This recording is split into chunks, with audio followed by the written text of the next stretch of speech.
Welcome to this explainer on the rigorous, high-stakes world of pharmaceutical quality control.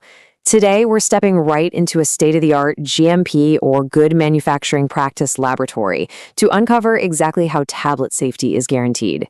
We're going to look at the fascinating, highly controlled scientific gauntlet that every single pill has to survive before it ever reaches a patient. Right off the bat, just look at the stark contrast between these two batches. Consistent product quality is literally a matter of life and death, which is exactly why we have to meticulously evaluate every single step of the manufacturing process. A degraded, soft, or inconsistent tablet isn't just a manufacturing failure. It's a huge potential risk to patient health. That's why quality control is so incredibly uncompromising. Okay, here's our roadmap for today. We're going to cover an overview of quality assurance, jump into in-process quality control, look at finished product testing, compare the manufacturing and finish stages, and then wrap up with a summary on quality and consistency. Let's dive in. Section 1. An overview of quality assurance. So in any modern facility, quality assurance basically rests on two massive pillars. First up, we have in-process quality control, which happens actively while manufacturing is going on. And second, we have finished product evaluation, which takes place on the final, completed dosage form. Together, these two functions ensure absolutely nothing is left to chance. Let's define that first pillar. In-process quality control, or IPQC, represents the procedures we use from the moment we receive raw materials all the way to the release of the finished forms. Its main goal? To stop defects right in their tracks. Think of IPQC as our frontline defense. It gives us accurate, specific procedures to monitor the process while it is actively happening, right there on the production floor. Moving along to Section 2, in-process quality control. Let's look at those active manufacturing tests. IPQC is chronologically broken down into two critical stages. Step 1 occurs before compression. This is where we perform pre-compression checks on the raw granules or the powder blend. Step 2 happens during compression. This is where we're actively evaluating the process and the product during the tablet pressing run itself. This dashboard gives us an awesome, realistic view of the parameters. On the left, for pre-compression, you can see how we test the flowability and compressibility of the powder before we even think about feeding it into the press. Then, on the right, during compression, we're constantly monitoring crucial machine parameters like compression force and press speed. Everything is quantified.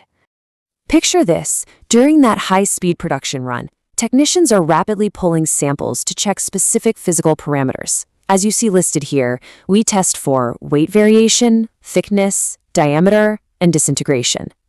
We also test hardness and friability. Friability is basically a tablet's tendency to crumble. We have to ensure these newly formed pills have the physical integrity to withstand handling, coating, and packaging without just breaking apart. Section 3, finished product testing, where we confirm strict compliance with pharmacopeal standards. Okay, so we divide these final evaluations into two distinct buckets. You've got your official tests, which are mandated by pharmacopoeias, like the USP. These include weight variation, disintegration, dissolution, and drug content. Then you have your non-official tests, which are primarily physical evaluations like hardness, friability, thickness, and wetting time. Both are essential, but the official ones are legally binding for batch release. Zooming in on the physical specs for a second, we use precision tools like a vernier caliper to accurately measure thickness. The vital thing to keep in mind here is the relationship between thickness and hardness. It's kind of like packing a snowball. An increase in compressive force makes the tablet harder, but it decreases its overall thickness. For the official weight variation tests, we weigh 20 tablets individually and compare them against strict USP tolerances. And as this table maps out, the allowable percentage of error changes based on the tablet size. For instance, a small tablet of 130 milligrams or less is allowed a maximum 10% difference, while a larger tablet, one over 324 milligrams, has a much tighter tolerance of just a 5% difference. Next up is the disintegration tester. We place tablets into 6 glass tubes that have a 10-mesh screen at the bottom. These tubes oscillate up and down in a fluid bath, maintained precisely at 37 degrees Celsius. Why 37 degrees? Because it's simulating the human stomach. This ensures the tablet will reliably break down into smaller particles within a specified time limit once you swallow it. But here's the catch. Just breaking apart isn't enough, because disintegration doesn't guarantee actual drug release. We bring in this intricate USP dissolution apparatus. This machine measures the exact rate at which the solid active substance solubilizes into the liquid phase under highly standardized conditions. This is the crucial step that dictates how the drug will eventually enter your bloodstream. Now, before we can even think about batch release, we really need to understand the difference between the assay and content uniformity. The assay test determines the average drug amount across a composite sample of the whole batch. Content uniformity, on the flip side, involves analyzing individual tablets separately. This proves that every single unit delivers the exact intended dose. Here is where it gets super interesting.